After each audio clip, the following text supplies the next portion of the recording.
Also a physical book person. I don't like Kindles. I had one. I actually hated it. There's something about physically holding the book and turning the pages that's like part of the relaxation for me.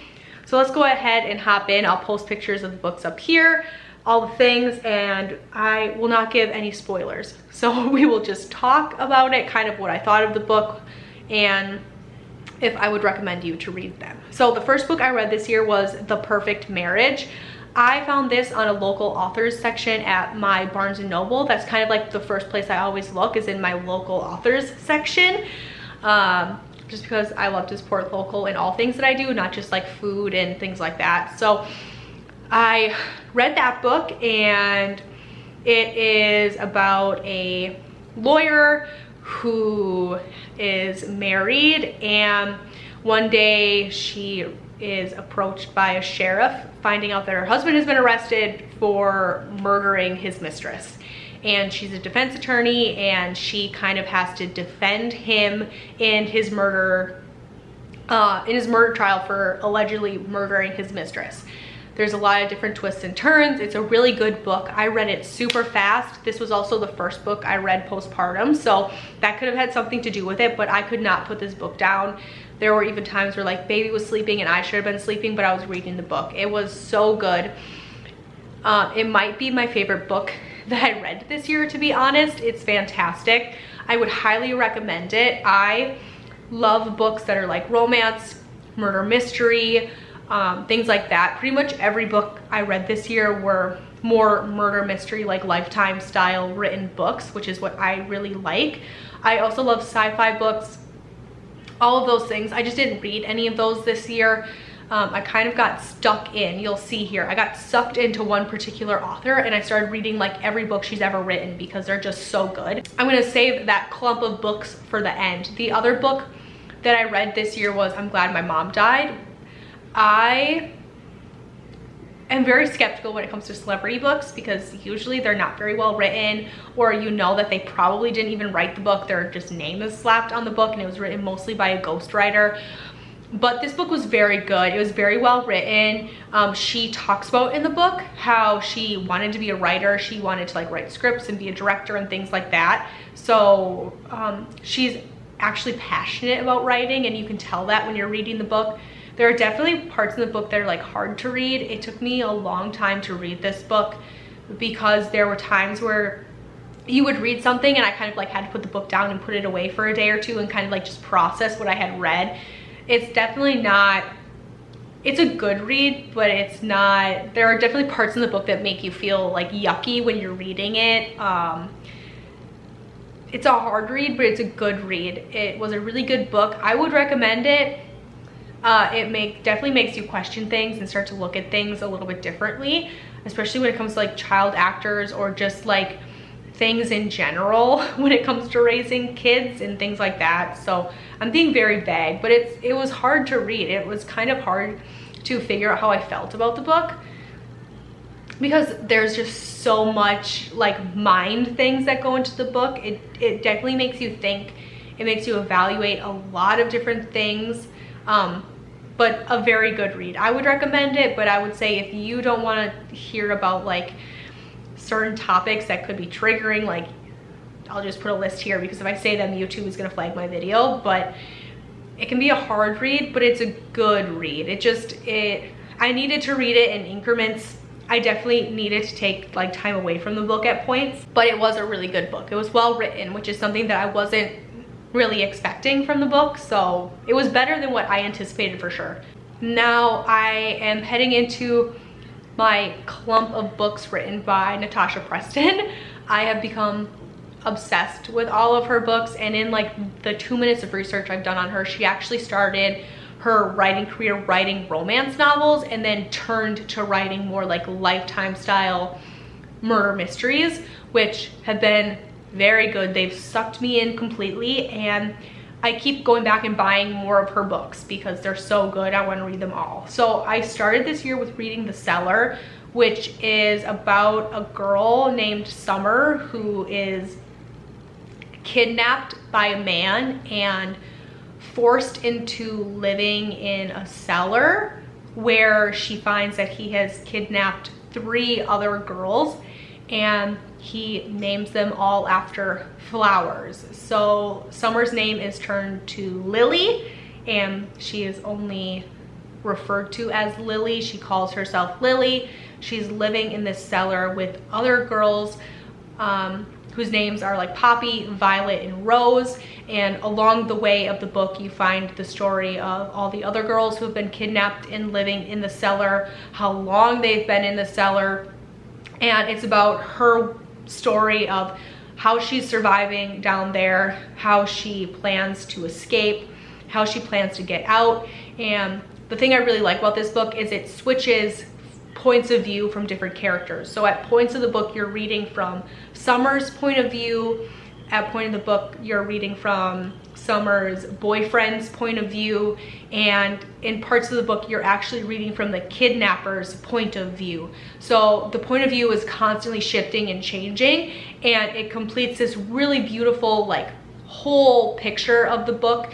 And at no point in the book was I ever like, oh, I know how this is gonna end. I can totally see the ending here, because the points of view were constantly shifting and changing. So it kept it interesting, and you got to see the story from those people's points of view specifically. So it made it really interesting. It was a really good read. This was another one I just could not put down. I flew through this book so quickly. And that was the first book I read that made me go, okay, I am reading every book that this author has ever written, because it's so good. After that, I read The Fear, also by Natasha Preston. This is a book based in like a small town. It's winter, there's not a lot going on, and this meme comes up on Facebook where you have to reshare it and talk about like your worst fear that would lead to your death, essentially. And everyone's reposting it, and the main character in the book is like, something feels weird about this, I'm not reposting this meme, like what the heck is going on? And then all of a sudden, kids from the high school are starting to go missing, perhaps, and they are being found, in which they have said is their worst fear. She starts putting the pieces together by herself, with people from her friends group, with kids from school who she's trusting. She's trying to put all these pieces together, and that's kind of what the storyline is. And it's very good. This was another one where I didn't really see where the ending was going until the very end. It was a good read. It was a shorter read than The Cellar for sure. So I flew through this book in like 2 or 3 days. At least that's what it felt like, but really good. It was a solid book. And after I read that one, I ended up reading The Cabin. This was one that my sister was reading while I was reading the other books from Natasha Preston. And then we just switched. So I gave her my books and she gave me The Cabin. And The Cabin is about a group of friends who are kind of like, it is their last summer before college, I believe. And they're just taking like one last summer vacation with all of their friends.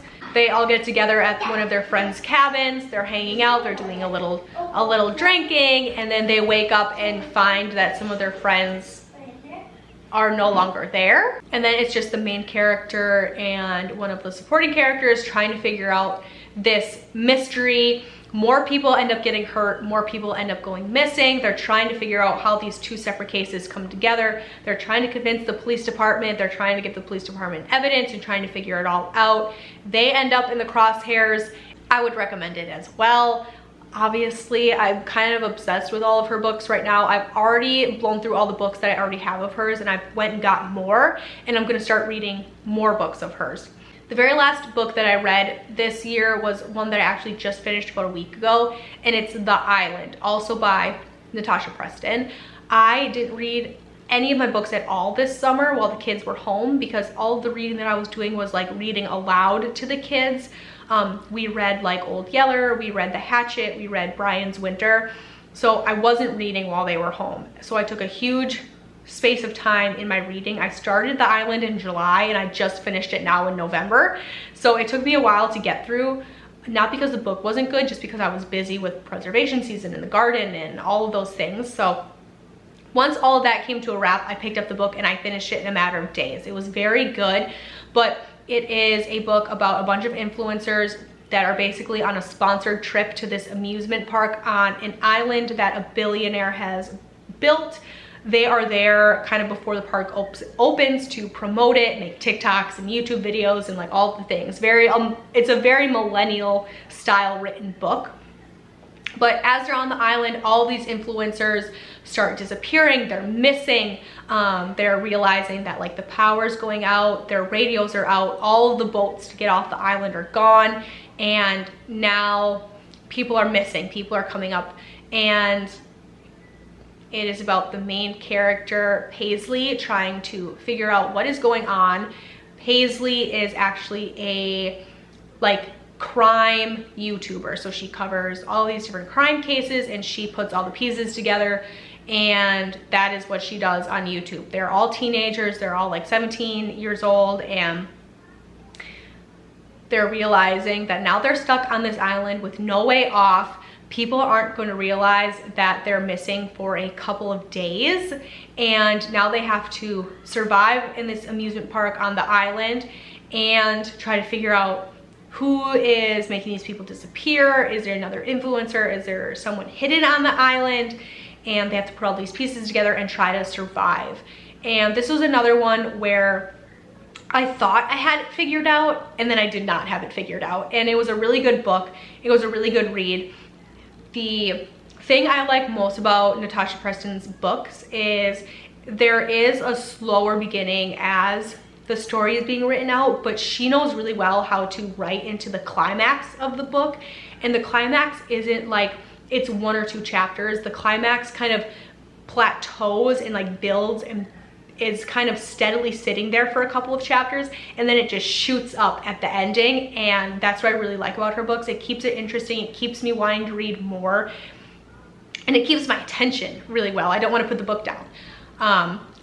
But it's basically Paisley trying to figure out, you know, she's this crime influencer trying to put all the pieces together, trying to keep everybody alive, trying to keep everybody together, trying to figure out who's doing this, and trying to make a plan to get off of the island. So it's a really good read. I would recommend it. But those are all the books I read this year. I'm looking forward to reading more in 2024. If you have any really good books, really good authors that you think I should take a look at, definitely leave them down below for me. Like I said, I don't discriminate when it comes to books.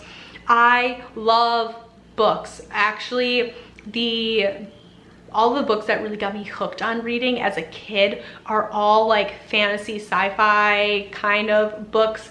When I was 10 years old, I got the whole collection of the Chronicles of Narnia, and I read through those, and that's what got me hooked on reading. I also read through all of the Hunger Game books, including the Ballad of Songbirds. That is a fantastic read. That is actually probably my favorite book out of all of the Hunger Games series. I read that last year, or whenever it came out, 2020, I think. I also read all of the I Am Number 4 series. That is another one that got me super hooked into reading. Couldn't put those books down. They're fantastic. So if you have any recommendations, let me know down below.